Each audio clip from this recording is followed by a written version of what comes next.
tinitiyak na ang mga pasyente ay komportable at naiintindihan ang kalusugan.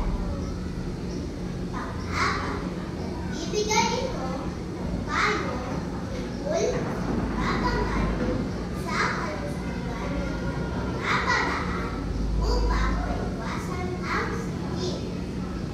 Pang-lima, ang doktor ay nagbibigay ng emosyonal at physical